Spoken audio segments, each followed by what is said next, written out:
Entre 1977 y 1993, se descubrieron los cuerpos estrangulados de estas 6 mujeres en zonas aisladas de Kansas City, Missouri. Pero antes de que piensen que se trata de Henry Wallace, el estrangulador de Charlotte, o Anthony Sobel, el estrangulador de Cleveland, de los cuales ya hemos hablado, este es un caso completamente diferente. Siguió siendo un misterio durante décadas hasta que los avances en el ADN finalmente revelaron la verdad. Y a diferencia de los demás, este asesino logró evadir la justicia durante décadas. Solo para seguir insistiendo en su inocencia, incluso después de estar vinculado directamente con sus víctimas. De hecho, esto es lo que dijo. ¿Por qué te crees inocente? No, no lo creo. Sé que lo soy. Bien.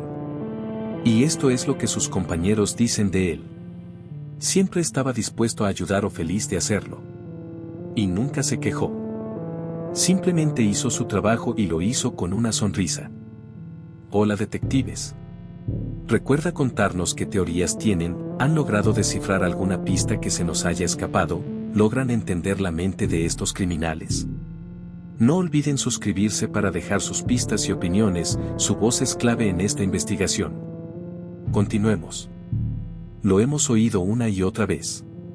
Personas aparentemente inofensivas, de las que jamás sospecharías, resultan ser asesinos en serie a sangre fría. Y después de cubrir tantos casos, hay algo que llama la atención. La mayoría de estos asesinos atacaban a mujeres vulnerables. ¿Por qué? Porque incluso entonces, conocían la cruda realidad, que si una mujer desaparecía, a la policía no le importaría. Y este caso es un ejemplo escalofriante de precisamente eso.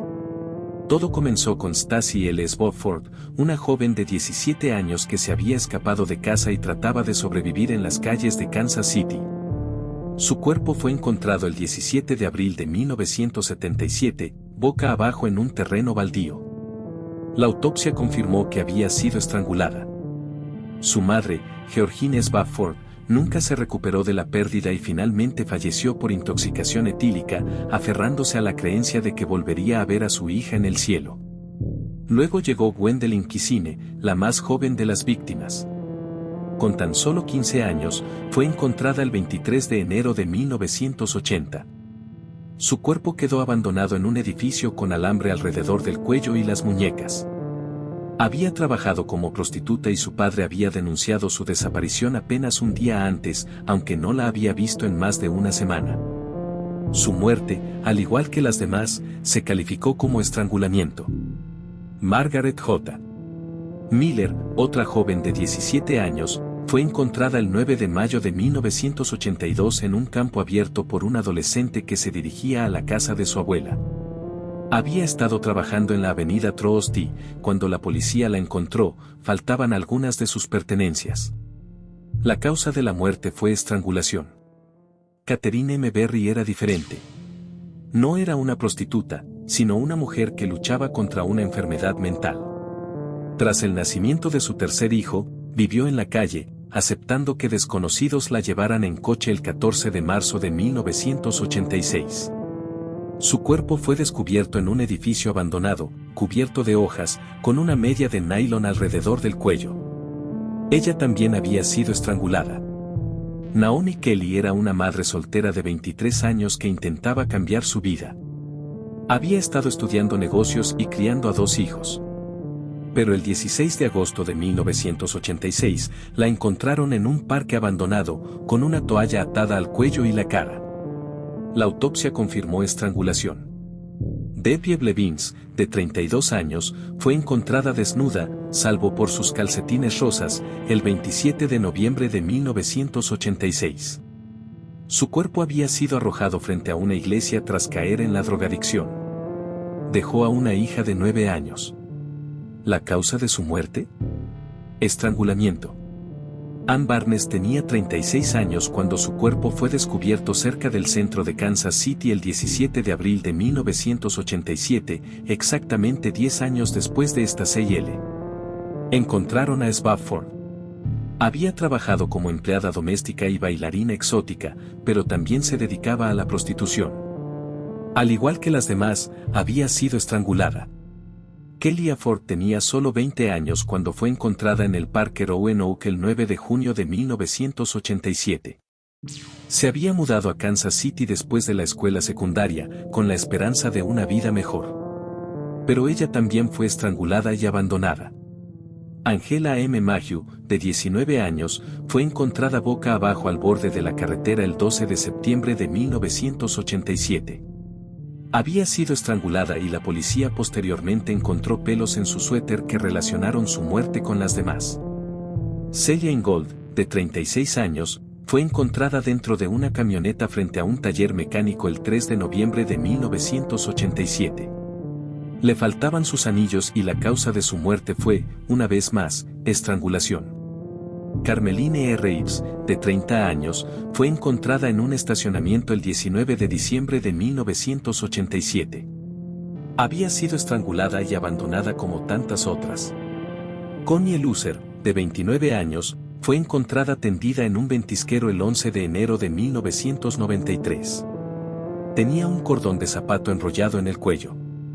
Era una de 5 hijos criados por una madre soltera que había fallecido el año anterior.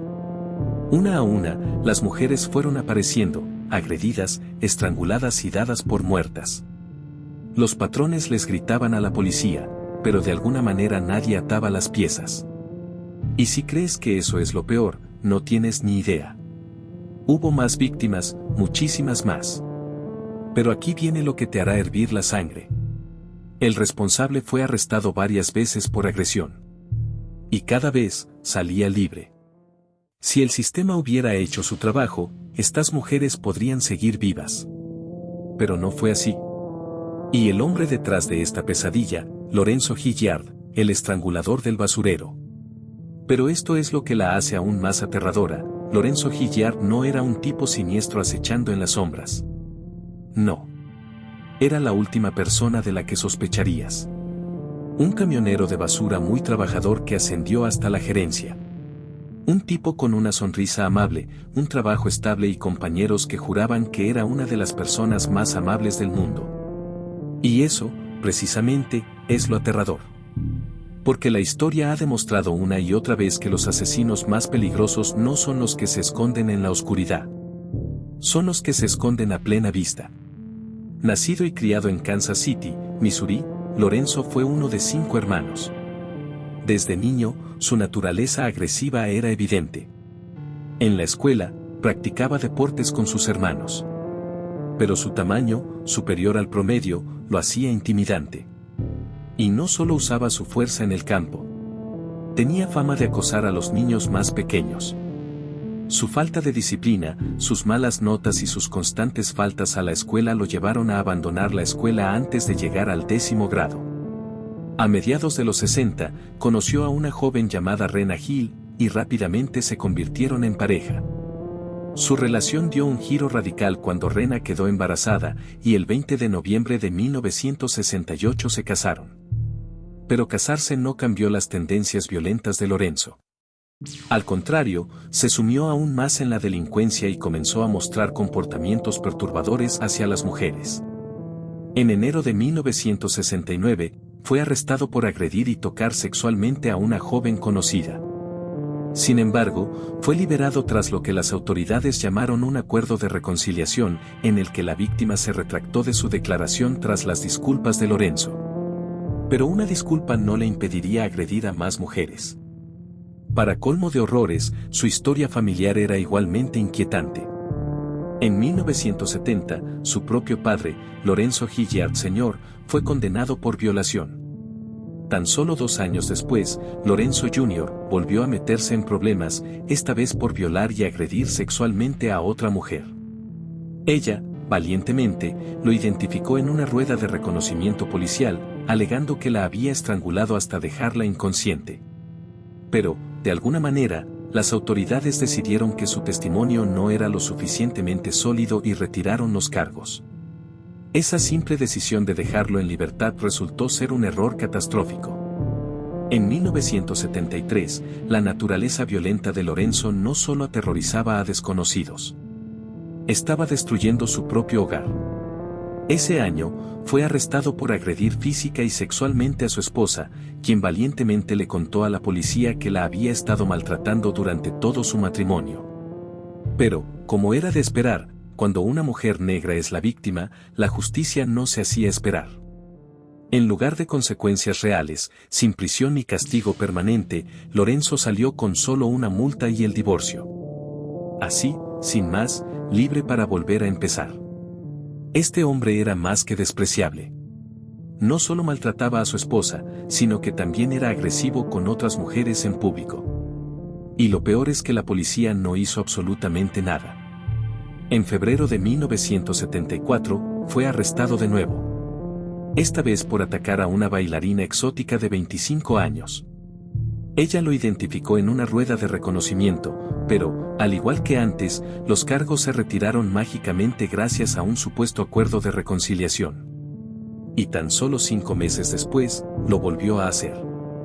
Esta vez atacó a una niña de 13 años, hija de un amigo. Y la agredió cerca del río Missouri. Pero cuando la niña cambió su declaración, los cargos fueron retirados de nuevo. Así que, digámoslo bien. Un hombre adulto agredió a una niña de 13 años y aún así salió impune. Sin embargo, esta vez recibió un castigo mínimo, si es que se le puede llamar así. Fue declarado culpable de un acto ilícito con una menor y condenado a 9 meses de cárcel. ¿9 meses? Eso es todo. Menos de un año. Ni siquiera lo suficiente para que el mundo olvidara su nombre. Y de alguna manera, después de todo esto, se volvió a casar. Pero claro, eso no duró mucho. Su segunda esposa lo abandonó, diciendo lo mismo que su primera. Era violento, abusivo y peligroso. Luego, a finales de los 70, se casó por tercera vez. ¿Puedes creerlo? A pesar de todo el mal que había hecho, logró convencer a otra mujer de que valía la pena casarse con él. Para 1979, volvió a las andadas. Esta vez atacó a una joven pareja, agrediendo a la mujer y amenazando con matar a su prometido. Ambas víctimas lo identificaron como su agresor. Sin embargo, en su juicio de septiembre de 1980, un jurado lo absolvió por falta de pruebas. Unos meses después, lo arrestaron por agresión con agravantes contra su tercera esposa. ¿Y adivina qué? Otro castigo ridículo. Una multa y otro divorcio. Eso fue todo. Salió libre otra vez. Entonces llegó 1981 y la situación se intensificó a un nivel de horror completamente nuevo. Atacó a su exesposa no una, sino 2 veces. La primera vez le rompió los dientes. La segunda, la apuñaló en la mano con un picahielos. Seguramente este fue el momento en que finalmente lo encerraron, ¿verdad? Falso. Lo acusaron de agresión en tercer grado, pero lo dejaron en libertad condicional. Avanzamos hasta 1991 y, sorpresa, lo arrestaron de nuevo. Esta vez por robo. Pero pagó una fianza de $3.500 y salió libre. La primavera siguiente, finalmente fue condenado a 4 años de prisión. No por sus crímenes violentos pasados, ni por lastimar a mujeres, no por agredir a una menor, sino por violar su libertad condicional. Imagínense. Todas las mujeres a las que lastimó, todas las vidas que destruyó. Y lo que finalmente lo llevó tras las rejas fue violar su libertad condicional. No la sangre en sus manos, ni los años de trauma que infligió, solo violar su libertad condicional. Y aquí hay otro giro en esta historia de pesadilla. Su hermana, Patricia Dixon, era igual de letal. En 1983, fue declarada culpable del asesinato de un cliente mientras ejercía la prostitución y condenada a 11 años de prisión. Llegó el 10 de enero de 1983. Lorenzo salió de prisión, pero poco después volvió a la cárcel tras ser arrestado en el condado de Wyandotte, Kansas, por amenazas de bomba. Pero, como siempre, su estancia en prisión no duró mucho. A finales de 1985, volvió a la calle, libre para seguir con su vida como si nada hubiera pasado. En enero de 1986, consiguió trabajo como recolector de basura en Defenbach Disposal Service, donde su padre trabajaba en el departamento de mantenimiento. Un hombre normal con un trabajo normal, viviendo una vida normal. Al menos eso parecía. Pero lo cierto es que el pasado de Lorenzo estaba lejos de ser olvidado. El 23 de diciembre de 1987, fue arrestado e interrogado como posible sospechoso del asesinato de Seylan Gold, de 36 años. La policía le tomó una muestra de sangre con la esperanza de que lo vinculara con el crimen. Pero, como siempre, no había pruebas suficientes para mantenerlo encerrado. Así que salió libre una vez más. Para 1991, se había casado por cuarta vez, y de alguna manera seguía convenciendo a las mujeres de que era un hombre decente. No solo eso, sino que lo ascendieron a supervisor de la empresa, lo que le dio control sobre varios equipos de recolección de basura en diferentes partes de Kansas City. Pero el karma tiene una forma de acechar incluso a quienes se creen intocables. En julio de 1996, una vecina de Lorenzo acusó a la policía de acoso sexual. Afirmó que el acoso venía ocurriendo desde septiembre de 1995. Casi un año de tormento. Y, sin embargo, incluso después de que ella se presentara, no se presentaron cargos contra él. ¿El resultado? Ella fue quien tuvo que irse. Se mudó, obligada a desarraigar su vida porque las fuerzas del orden se negaron a ayudarla. Esa es la realidad del mundo en el que vivimos. Cuando la justicia falla, las víctimas no tienen más opción que salvarse. Pero algo extraño ocurrió después de eso. Lorenzo pareció callarse. Desde 1993, no se supo de ningún delito relacionado con su nombre. Amigos y conocidos empezaron a hablar de él con buenos ojos, como si su pasado se hubiera borrado de alguna manera. Eso fue hasta 2001, cuando el Departamento de Policía de Kansas City recibió una subvención federal multimillonaria para reexaminar casos sin resolver mediante nueva tecnología de ADN. Y fue entonces cuando finalmente se supo la verdad. La muestra de sangre tomada a Lorenzo en 1987 fue analizada de nuevo. Y esta vez, no había escapatoria a la justicia. Lorenzo Hilliard estaba vinculado de forma concluyente con los asesinatos de 6 mujeres, incluyendo a Seylan Gold, la misma mujer de la que se sospechaba que había asesinado años antes. Pero eso no era todo. Pruebas circunstanciales lo vincularon con 6 asesinatos más, lo que eleva el total a al menos 12 víctimas. Sus víctimas, mujeres de entre 15 y 36 años, fueron asesinadas de la misma manera, estranguladas con medias de nylon, cordones de zapatos o alambre. Sus cuerpos fueron arrojados a vertederos, ventisqueros, edificios abandonados, furgonetas, campos y estacionamientos, desechados como basura. Y, sin embargo, a pesar del patrón, a pesar de la abrumadora cantidad de víctimas, nadie se había apresurado a resolver sus casos. Nadie había dado la voz de alarma de que un asesino en serie perseguía mujeres en Kansas City. ¿Por qué? ¿Por quiénes eran sus víctimas? La mayoría eran trabajadoras sexuales, mujeres a las que la sociedad ya les había dado la espalda. Sus muertes apenas llegaron a las noticias. Sus casos fueron ignorados. Sin titulares, sin cobertura nacional, sin protestas públicas. Solo otra mujer fue hallada muerta en un vertedero. Apenas una nota al pie en la historia. Además de las mujeres que ya sabemos que Lorenzo Hilliard mató, hubo otras. Mujeres cuyas vidas terminaron de la misma manera brutal, descartadas como si nunca hubieran importado. Los investigadores sospecharon de más víctimas, pero no todos sus nombres se hicieron públicos. Entonces, el 23 de junio de 2006, se produjo un gran avance. El análisis de ADN vinculó a Hilliard con otro asesinato. Helga Kruger, una inmigrante austriaca de 26 años, llegó a Estados Unidos buscando una vida mejor. Sin embargo, en febrero de 1989, tuvo un final violento y trágico. Su cuerpo fue encontrado estrangulado con una toalla. Las inquietantes similitudes entre su muerte y las demás pintaron un panorama escalofriante, casi como un ritual. Sin embargo, durante años, nadie ató cabos. Y esa es la verdadera tragedia. Estas mujeres fueron olvidadas porque se las consideraba desechables. No eran casos de alto perfil ni adineradas. Y muchas de ellas no tenían familias que las buscaran desesperadamente. Algunas ni siquiera fueron reportadas como desaparecidas. Eran mujeres que se habían colado en la sociedad, lo que las convertía en la presa perfecta para un hombre como Lorenzo Gilliard. Y no fue hasta enero de 2007 que la suerte de Gilliard se agotó. Sus abogados llegaron a un acuerdo con la fiscalía. Si renunciaba a su derecho a un juicio por jurado, la pena de muerte sería descartada. Era una decisión desesperada, pero le aseguraba al menos una mínima posibilidad de evitar la sentencia más severa. El juicio comenzó el 5 de marzo, y la fiscalía basó su caso en pruebas de ADN que vinculaban a Gilliard con las víctimas. Las pruebas eran irrefutables. Su ADN se encontró en varias mujeres, lo que lo situó en la escena de los asesinatos. Y, sin embargo, nunca se derrumbó.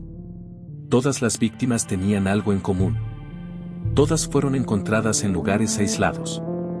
Todas estaban estranguladas. Todas mostraban signos de forcejeo. A todas les faltaban los zapatos. Y casi todas habían sido agredidas sexualmente. Era un patrón claro, una señal, y apuntaba directamente a Gilliard. Aún así, se negó a admitir su culpabilidad. Incluso al ser confrontado con pruebas forenses, insistió en no haber conocido a las víctimas. Pero cuando todas las prostitutas con las que has estado terminan muertas, cuando se encuentra tu ADN en sus cuerpos justo antes de sus asesinatos, ¿cómo sigues alegando inocencia? La arrogancia es asombrosa. Tal vez pensó que podría escaparse, como lo había hecho durante décadas. Quizás pensó que la justicia les fallaría a estas mujeres una última vez. Pero esta vez, sus mentiras no fueron suficientes. Su suerte finalmente se había agotado. 12 días después, el 17 de marzo de 2007, Lorenzo Gilliard fue declarado culpable de 6 asesinatos y condenado a cadena perpetua sin posibilidad de libertad condicional. Fue declarado culpable de los asesinatos de Catherine Berry, Naomi Kellyanne Barnes, Kelly Ford, Sheila Ingold y Carmeline Ives. Aunque las pruebas lo vinculaban con otros asesinatos, algunos casos no pudieron probarse más allá de toda duda razonable, por lo que no fue condenado por ellos. Pero, independientemente de si los tribunales los reconocieron oficialmente o no, todos sabían la verdad. Este hombre había asesinado a mucho más que 6 mujeres. Fue uno de los asesinos en serie más prolíficos de la historia de Missouri, y sin embargo, su nombre apenas se menciona. Luego, en 2018, Gilliard resurgió ante el público cuando el periodista británico Piers Morgan lo confrontó en una entrevista televisada desde la prisión. Morgan no perdió el tiempo con charlas triviales. Le preguntó sin rodeos si creía que la gente era tan estúpida como para creer sus negaciones. La pregunta quebró la compostura de Gilliard, y en lugar de responder, se arrancó el micrófono y salió furioso.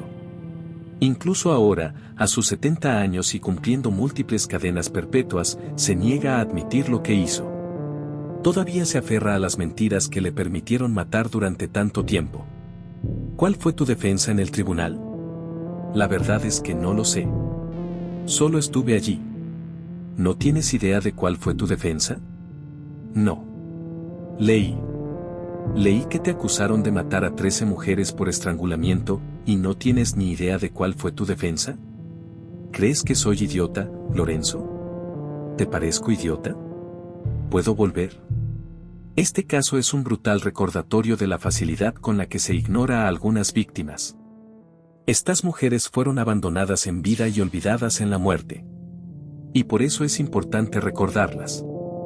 Decir sus nombres, negarnos a que sus historias se desvanezcan. Porque si no lo hacemos, asesinos como Lorenzo Gilliard matarán. Conseguirán exactamente lo que quieren. Víctimas borradas, preguntas sin respuesta y la tranquilidad de saber que a nadie le importó lo suficiente como para luchar por la justicia. Ahora, quiero saber qué opinan. ¿Creen que la policía fue imprudente al dejar a Gilliard libre una y otra vez? ¿Deberían haberlo atrapado antes? Quiero escuchar sus pensamientos sobre estos casos. Si les gustó, asegúrense de darle un like. Y me aseguraré de hacer más casos similares, algunos más casos resueltos. Pero eso es todo por hoy, detectives. Espero que estén todos a salvo en este mundo tan loco. Y nos vemos en mi próximo video.